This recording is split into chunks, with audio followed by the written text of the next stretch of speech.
উপদেষ্টা আসিফকে নগর ভবনে অবাঞ্ছিত ঘোষণা।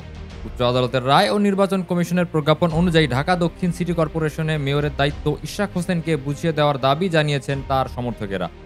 তৃতীয় দিনের মতো অবস্থান কর্মসূচিতে ইশরাক হোসেনকে ঢাকা দক্ষিণ সিটি কর্পোরেশনের মেয়র পদে না বসানোয় স্থানীয় সরকার মন্ত্রণালয়ের উপদেষ্টা আসিফ মাহমুদ, সজীব ভুইয়া ও তার সচিব রেজাউল মাকসুদ জাহেদীকে নগর ভবনে অবাঞ্ছিত ঘোষণা করা হয়েছে। ঢাকা দক্ষিণ সিটির নগর ভবনের এই ঘোষণা দেন ইশরাক সমর্থকেরা। নগর ভবনের সামনে বিক্ষোভকালে ইশরাক হোসেনের সমর্থকেরা হুঁশিয়ারি দেন যে উপদেষ্টা আসিফ মাহমুদ, সজীব ভুইয়া ও তার সচিব রেজাউল মাকসুদ জাহেদীকে যেখানেই পাওয়া যাবে সেখানেই প্রতিহত করা হবে।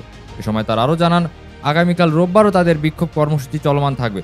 ঢাকাবাসী প্ল্যাটফর্ম নামে এই কর্মসূচি পালন করছেন। এই প্ল্যাটফর্মের নেতৃত্ব দিচ্ছেন সাবেক সিনিয়র সচিব মশিউর রহমান। সাংবাদিকদের মশিউর রহমান বলেন, দাবি আদায় আগামীকাল রোববার বিক্ষোভ কর্মসূচি পালন করবেন ঢাকাবাসী।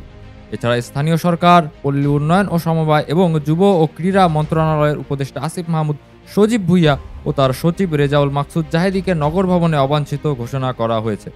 পাশাপাশি তাদের যেখানে পাওয়া যাবে সেখানে প্রতিহত করা হবে বলে হুঁশিয়ারি দেন তিনি। ডিএসসিসির নগর ভবনে স্থানীয় সরকার মন্ত্রণালয়ের অস্থায়ী দপ্তর। এখানেই দাপ্তরিক কাজ করেন উপদেষ্টা আসিফ মাহমুদ, সজীব ভুইয়া। তবে ইশরাক অনুসারীদের টানা বিক্ষোভ ও অবস্থান কর্মসূচির কারণে নগর ভবনে যাননি আসিফ।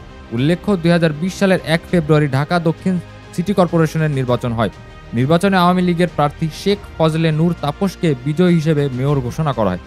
এ সংক্রান্ত নির্বাচন কমিশনের গেজেট চ্যালেঞ্জ করে ২০২০ সালের ৩ মার্চ তাপস এবং প্রধান নির্বাচন কমিশনার সহ ৮ জনকে বিবাদী করে নির্বাচন ট্রাইব্যুনালে মামলা করেন বিএনপির প্রার্থী ইশরাক হোসেন। ওই নির্বাচনের ফলাফল বাতিল করে ইশরাককে মেয়র ঘোষণা করে গত ২৭ মার্চ রায় দেন ঢাকার প্রথম যুগ্ম জেলা জজ ও নির্বাচনী ট্রাইব্যুনাল। আদালতের রায়ের পরিপ্রেক্ষিতে ইশরাক হোসেনকে ঢাকা দক্ষিণ সিটি কর্পোরেশনের মেয়র ঘোষণা করে গত ২৭ এপ্রিল গেজেট প্রকাশ করে নির্বাচন কমিশন।